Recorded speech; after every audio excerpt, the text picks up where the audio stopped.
ఈ drawing competition కి ప్రతి ఒక్కరికి వెల్కమ్. అందరికీ నమస్కారం. ఈ సమ్మర్ కి మీ పిల్లల కోసం అయితే అదిరిపోయే ప్రోగ్రామ్ తో అయితే వచ్చేసామండి. చాలా మంచి ప్రోగ్రామ్ అన్నమాట. ఎవరైతే 14 సంవత్సరాల లోపల పిల్లలందరికీ చూడండి, ఈ డ్రాయింగ్ చూసారా? ఈ డ్రాయింగ్ నేనే వేసా.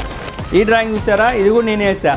ఇలాగా డ్రాయింగ్ కాంపిటీషన్లో పాల్గొనవచ్చు. మీ పిల్లలు ఎవరైతే 14 సంవత్సరాల లోపల పిల్లలు ప్రతి ఒక్కరు పాల్గొనొచ్చండి మన శ్రీ సివిఎన్ మౌలికా సిల్క్స్ లో. ఈ డ్రాయింగ్ కాంపిటీషన్ ఈ ఆదివారం అనగా 17వ తేదీ సాయంత్రం 4 నుంచి 6 వరకు అయితే ఉంటుందండి. వాటిలో విన్నర్స్ అనౌన్స్ చేయడం జరుగుతుందండి. ఫస్ట్ ప్రైజ్ వచ్చేసి 5000 రూపీస్ గిఫ్ట్ వోచర్ అండి. సెకండ్ ప్రైజ్ వచ్చేసి 3000 రూపీస్ గిఫ్ట్ వోచర్ అండి.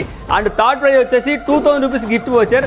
అంతే కదండి, పార్టిసిపేట్ చేసే ప్రతి ఒక్కరికి గిఫ్ట్ వోచర్ ఇవ్వడం జరుగుతుంది అనమాట. ఈ డ్రాయింగ్ కాంపిటీషన్ వచ్చేసి కేవలం ప్రొద్దుటూరు మరియు బద్వేలో మాత్రమే ఉంటుంది. ఈ ఆదివారం అనగా 17వ తేదీ సాయంత్రం 4 గంటల నుంచి 6 గంటల వరకు ఉంటుంది. పాటలో విన్నర్స్ కూడా అనౌన్స్ చేయడం జరుగుతుంది. ప్రతి ఒక్కరు రండి, మీకు నచ్చిన డ్రాయింగ్ వేయండి, ఫస్ట్ ప్రైజ్ మీరే పొందండి. డ్రాయింగ్ కాంపిటీషన్ వచ్చే ప్రతి ఒక్కరికి ఓన్లీ చార్ట్ మాత్రం ప్రొవైడ్ చేస్తామండి. డ్రాయింగ్ కావాల్సినటువంటి అన్ని ఐటమ్స్ మీరే తెచ్చుకోవాలి. అందరికంటే బెస్ట్ డ్రాయింగ్ ఉన్న వాళ్ళకి మాత్రమే ఫస్ట్ ప్రైజ్ వస్తుంది, సెకండ్ ప్రైజ్ వస్తుంది, థర్డ్ ప్రైజ్ వస్తుందండి. అట్ ది సేమ్ టైం ఎవరైతే డ్రాయింగ్ కాంపిటీషన్ వస్తుందో వాళ్ళు ఖచ్చితంగా మీ యొక్క ఊరు పేరు ఖచ్చితంగా కామెంట్ చేయాలి.